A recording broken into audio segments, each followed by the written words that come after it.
Et on reste à Mulhouse, où démarre le dossier de cette édition. La cité du Bolwerk modernise progressivement ses canalisations d'eau et elle fait la chasse aux fuites. Une stratégie qui donne de bons résultats et permet, vous allez le voir, d'économiser des quantités considérables d'eau potable.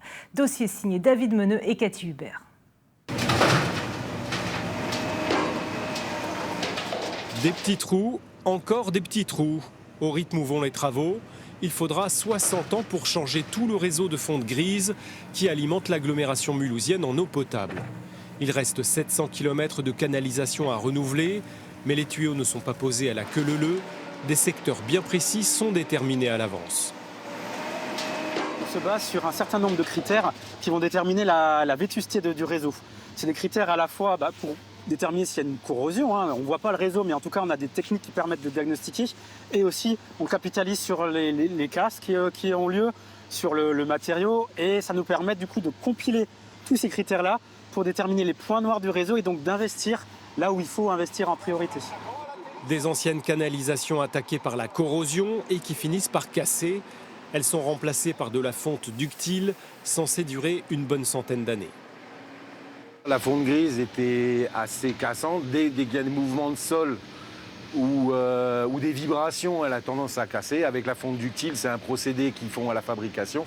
On appelle ça de la fonte aciérée. Donc, au lieu de casser quand elle a un impact, elle se déforme et elle ne casse pas. Le changement progressif et la surveillance des canalisations en 2022 ont permis d'économiser 1 200 000 m3 d'eau. C'est près de 500 piscines olympiques.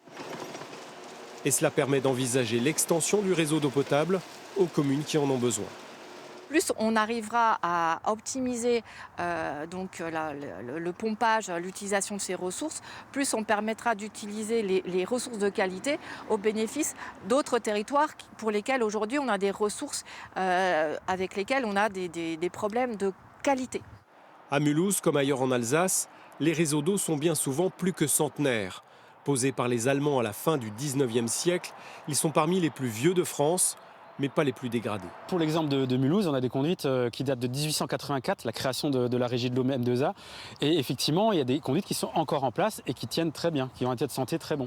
Nous, en 2022, on a diagnostiqué une conduite, c'est celle que vous voyez ici. Et sur 4 km, en fait, on a pu déterminer, grâce à l'épaisseur résiduelle des conduites et l'environnement de pose, est-ce qu'il est agressif ou pas, que sur 2 tiers de ce linéaire-là, il pouvait encore durer pendant 30 ans, donc atteindre 170 ans. L'Alsace a un taux de rendement supérieur à la moyenne nationale, avec un peu moins de fuites dans le Bas-Rhin que dans le Haut-Rhin. Et plus elles sont détectées tôt, meilleur sera leur rendement.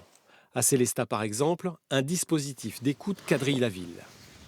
Alors ça, c'est un prélocalisateur de fuite, on appelle ça un délogger.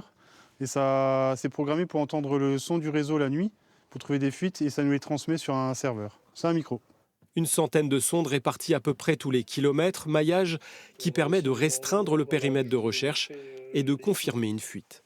Donc là, on a 12 mois d'observation et on voit que sur cette partie-là, le bruit est très faible. Et là, on observe une hausse du bruit assez franche et nette qui perdure dans le temps. Donc ça peut être signe d'une fuite qui est apparue. La détection finale se fait en grande partie à l'oreille. Ce système a permis de réduire le nombre de fuites et d'économiser 200 000 m3 d'eau sur un an à Célestat, ce qui n'est pas négligeable dans un contexte de raréfaction de la ressource.